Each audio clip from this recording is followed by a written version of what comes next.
Apocalipse 20, verso 13, ali nos é dito que a morte e o Hades entregarão os seus mortos para serem julgados.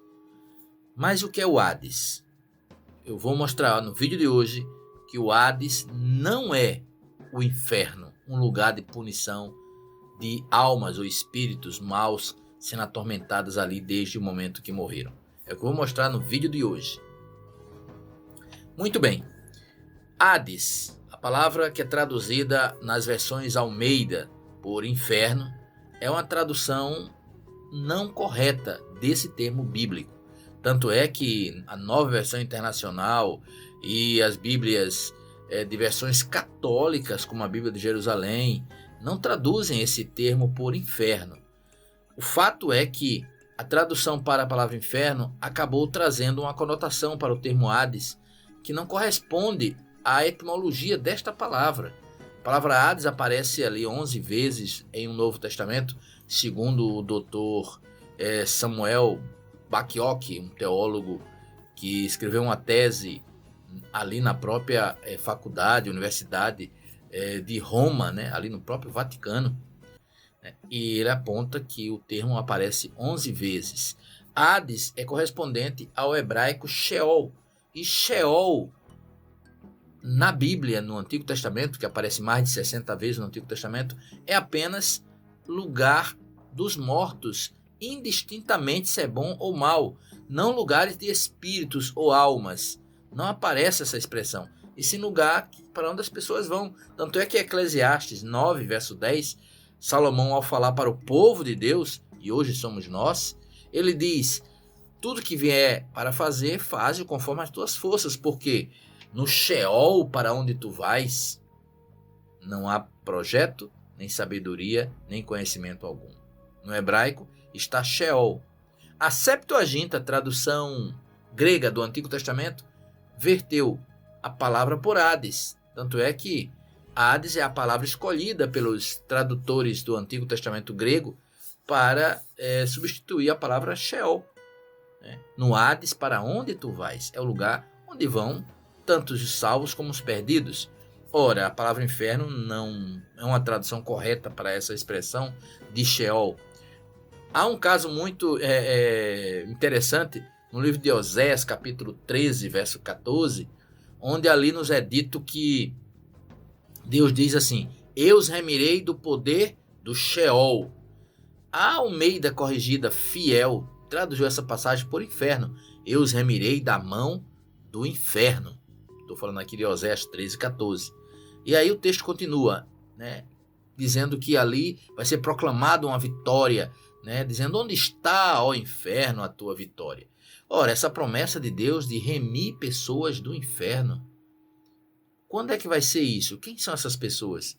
Quando nós vamos para 1 Coríntios capítulo 15, a partir do verso 51, ele diz: eis que vos digo um mistério, nem todos dormiremos, mas transformados seremos todos no momento, num abrir e fechar de olhos, a trombeta soará, os mortos ressuscitarão incorruptíveis e nós seremos transformados. Porque é necessário que esse corpo corruptível se revista de incorruptibilidade e o corpo que é mortal se revista de imortalidade. E quando isto acontecer, aí vem o verso 53 e 54. Quando isto acontecer, então se cumprirá a palavra que está escrita: tragada foi a morte na vitória. Onde está, ó morte, a tua vitória? A Almeida Corrigida Fiel coloca a mesma palavra inferno. Onde está, ó inferno, a tua vitória? Peraí, os salvos então, quando morrem, vão para o inferno? Que história é essa? A história toda por trás de tudo isso, dessa palavra ter vindo para o português mal traduzida, vou colocar aqui para vocês ao longo da minha fala alguns dicionários e a descrição desses dicionários gabaritados, mostrando que a tradução da palavra Hades e Sheol por inferno é uma tradução negativa e infeliz. Porque o que acontece? Como chegou a palavra inferno nas Bíblias para português? Acontece que o Novo Testamento é grego, como todos já falei aqui, todo mundo sabe, e o Antigo Testamento em hebraico. Sheol e Hades, ou Hades, como dizem ser a pronúncia correta. O que acontece é que quando a igreja passa a ter o favor do Império Romano a partir de 313 com Constantino, e a igreja recebe o nome de Igreja Católica Apostólica Romana ali já perto do final do século IV, 380, 381 depois de Cristo. O Papa Damaso pede para que Jerônimo faça uma tradução para o latim. O latim era a língua falada, escrita dos romanos, e seria a língua oficial da igreja por muito tempo. A igreja, inclusive, ministrava seus cultos, suas missas em latim. 1962 é que isso, pelo Concílio Vaticano, II, é que não obriga mais a igreja a rezar a missa em latim. Daí vem o termo assim, não entendi da missa um terço, porque as pessoas ouviam a missa em latim. Pois bem, voltando à história, Jerônimo então traduziu toda a escritura para o latim, e a versão ficou conhecida como a Vulgata Latina. E em latim, a palavra para sepultura é infernos, que quer dizer o mundo inferior, algo inferior abaixo. Não tem a ver com um lugar de fogo queimando pessoas. Esta conotação ela é posterior. Aí veio as Bíblias para o português, que pegaram o termo latim infernos e traduziu para o português a palavra inferno. Curiosamente, Eclesiastes 9, verso 10, onde diz: no Sheol para onde tu vais, e que a Septuaginta traduziu no Hades para onde tu vais, a versão latina colocou no inferno para onde tu vais. Imagine dizer isso para um texto desse para os servos de Deus, para os filhos de Deus. Olha, no inferno para onde você vai, não há trabalho, não há conhecimento, não há sabedoria alguma. Então, é uma tradução má colocada, a tradução pela palavra inferno, para os termos Sheol e Hades. Uma má tradução. Então, qual seria a tradução? Bem, Bíblias de versões católicas, como a Jerusalém, a Tebe, tradução ecumênica do Brasil, entre outras, preferiram não verter o termo e deixar no original mesmo, Sheol e Hades, visto entenderem que não existe uma palavra em português correspondente. A nova versão internacional traduziu, por exemplo, Eclesiastes 9:10 por sepultura. Atos capítulo 2, versos 27 e 31, ao falar da ressurreição de Cristo, e aí de sua morte, melhor dizendo, e depois a ressurreição, mas na morte, ali o texto é tirado de Salmo 16, verso 10, um salmo de Davi, onde diz: não deixarás, lá no hebraico, não deixarás a minha nefesh, alma, no Sheol. Não deixarás a nefesh no Sheol, minha alma no Sheol. A Almeida Corrigida Fiel, que eu estou criticando aqui, diz: não deixarás a minha alma no inferno.